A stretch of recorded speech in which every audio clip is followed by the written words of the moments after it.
Шуманей. Сенсуни. Ready? Айнешимас. Атагами. Ready? Айнешимас.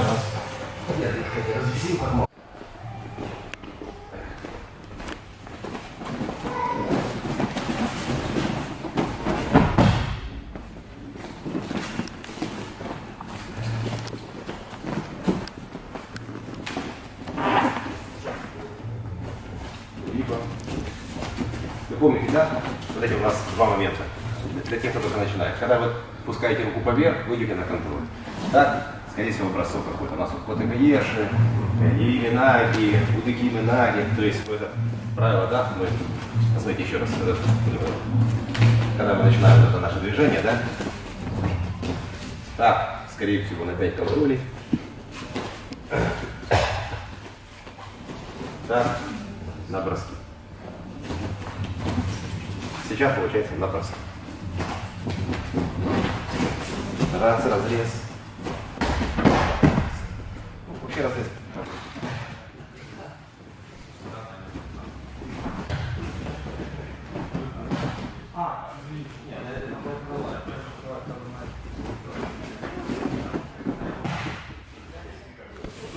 Добрый день, друзья! С вами снова Александр Ким, Андрей Жилицкий. Мы занимаемся айкидо в Днепропетровске.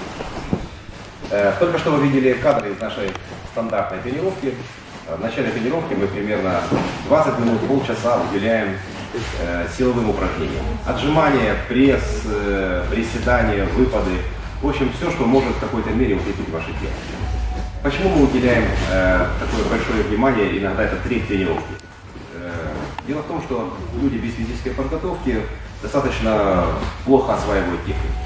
К примеру, им очень тяжело объяснить, что когда вас бьют в живот, Андрюша, что когда вас бьют в живот, надо двигаться вот так. Посмотрите еще раз. Не так, да, как хотелось бы. У нее сейчас живот попадет. Нет, заходить. Более того, я даже прошу ударить животом туда. Проверить. То есть человек, который 3 раза в неделю или 5 раз в неделю делает упражнения на брюшной пресс, не проблема. То есть, видимо, 100 ударов я, наверное, не выдержу от Андрея, 3, 4, 5 можно. А когда это еще и вскользь, то есть я не особо беспокоюсь о том, что в меня попадут. Почему я это говорю? Люди, которые обладают слабым телом, навряд ли добьются каких-то вообще успехов в любом боевом искусстве. То есть слабое тело боится. Собственно, по этому поводу все.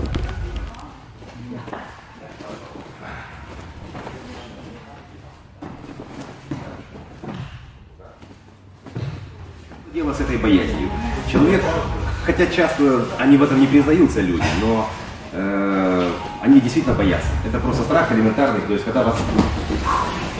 То есть, если вы, конечно, там не супер чемпион всего на свете, если вы с детства не занимаетесь какими-то единоборствами, а вы только пришли заниматься, просто есть элементарная психологическая боязнь. Для человека это нормально. То есть, нормально, когда его бьют, то есть это стресс.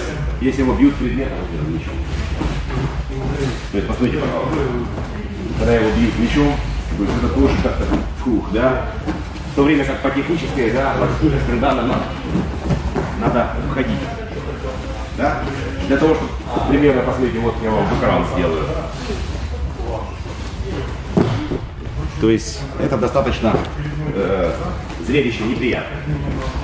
То есть, когда вы тренируетесь, когда вы делаете физические упражнения, когда вы многократно после этого входите в эти действия, да, а не отскакиваете от них, вы приобретаете своеобразную психологическую закалку.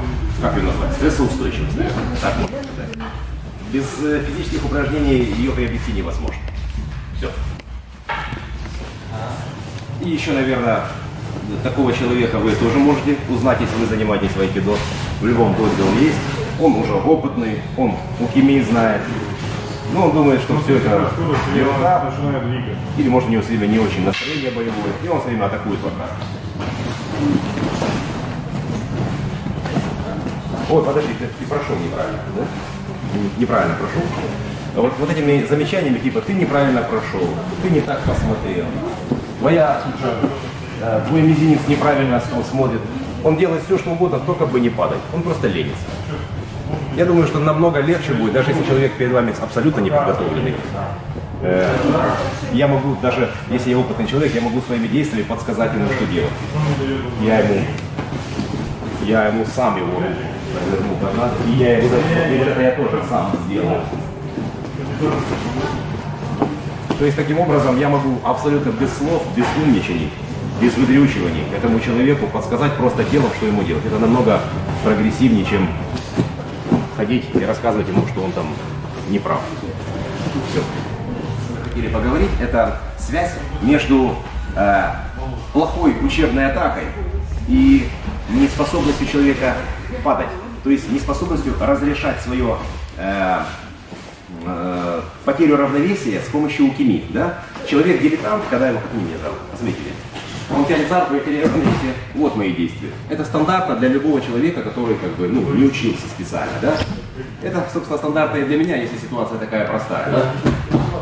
Но если вдруг меня бросают какой-то техникой, типа купи-наги, с тынкаром туда, вниз винчик. То есть, попробуйте, посмотрите, пожалуйста, сюда, захват. Вот, допустим, вот такая очень хорошая ситуация, когда это очень хорошая школа для того, чтобы научиться делать укими не по своей воле, да? Когда я стал, решил сделать укими и сделал. Да? То есть для меня это каждый раз такой героический акт, аплодисменты. Очень важно научиться делать укими так, как будто для вас, вам что шаг, что поворот, это абсолютно все равно. То есть если у вас вот такое своеобразное равнодушие выработается к своим укими, вы на пути к прогрессу. Таким образом, если меня Андрей начнет делать вот такой бросок, коротенький такой, смотрите, и у меня уже не возникает желания обязательно вот так сделать. Я совершенно спокойно Андрею даю отрабатывать иглу, технику. И я, что интересно, не по своей, а по его воле.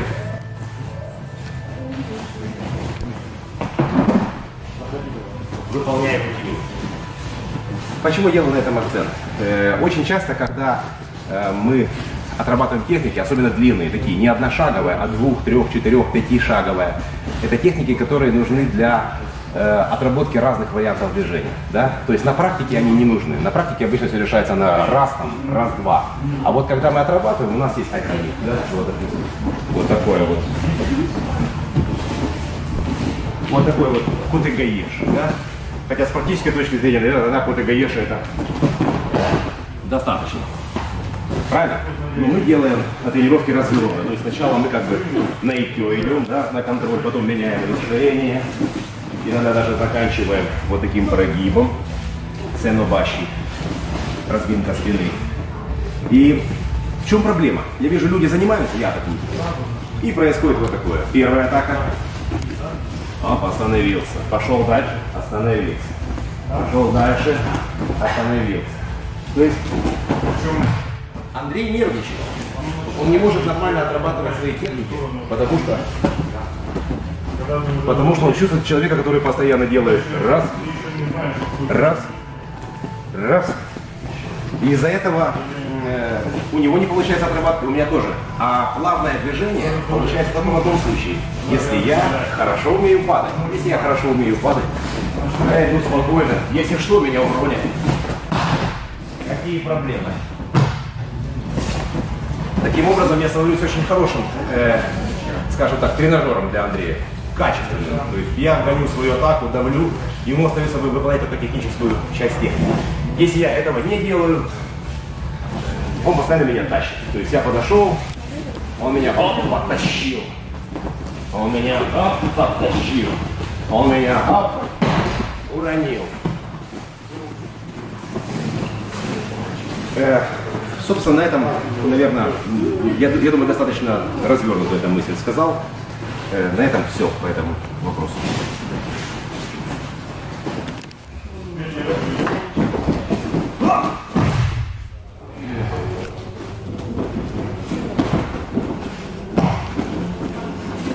В начале этой техники я выполняю тенкан. Вообще в начале всех техник айкидо выполняется тенкан. То есть тенкан это движение, которое является визитной карточкой айкидо. И оно это движение, которое гармонизирует атаку у вас. То есть удар.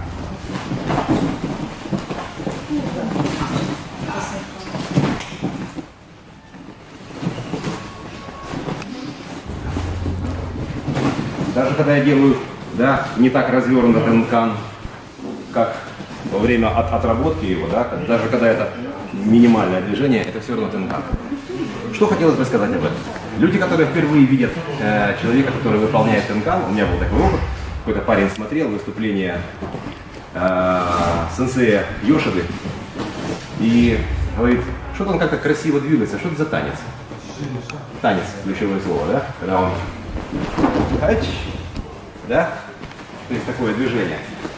В чем, собственно, дело? Почему тенкан действительно так напоминает танец? Я сейчас хотел бы поднять одну тему, которую, мне кажется, я не слышал раньше, что где-то она поднималась, но во всех техниках айкидо, как и во всех вещах в нашем мире, есть женское и мужское начало. Женское начало, его китайцы называют инь, и мужское начало ян. Посмотрите внимательно сейчас, медленно удар. Это мужское. Женское это принять движение. После этого в моей технике появляется мужское. Почти все техники айкидо, я говорю почти только потому, что наверняка сейчас не могу вспомнить все. Давайте говорить так условно. Все техники айкидо построены по схеме. Женское начало, мужское. Туда. Женское начало, уступить. Это по-женски. Мужское.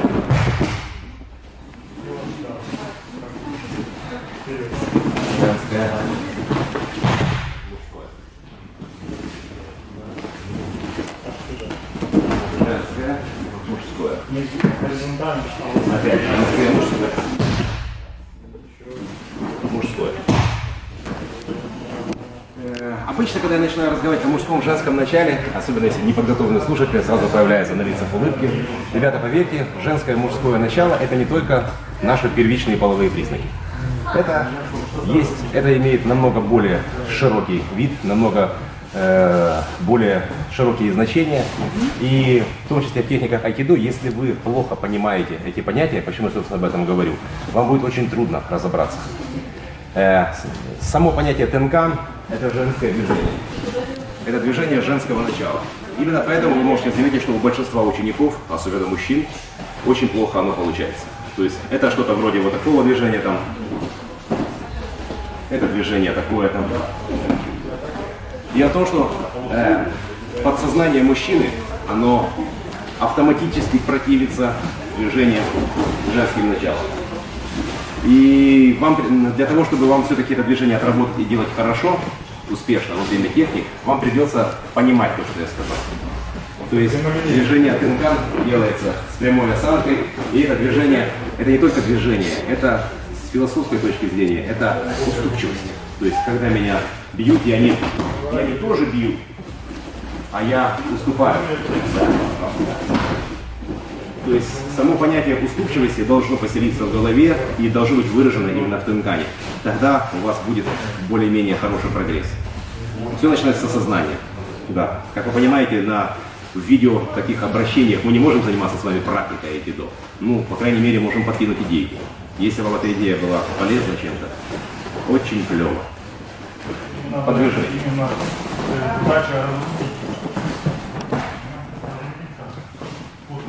Я, собственно, кисти делаю тоже левым мечом. И всего рукой я делаю то же самое.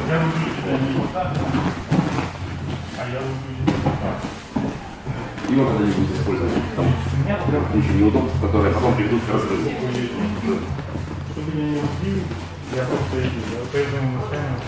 И последний еще такой маленький постскриптум к нашему видосу. Это величественные позы в айкидо. Ребята, пожалуйста, особенно те, кто много смотрел записи различных мастеров. пожалуйста, видите точно грань между шоу, обязательными выступлениями и своей каждодневной практикой, либо столкновениями какими-то, может быть, в вашей жизни, там, на улице или там где-нибудь еще. То есть люди, которые занимаются айкидо, очень часто начинают проецировать на себя образы, которые они видели в кино. И, допустим, что минуточку.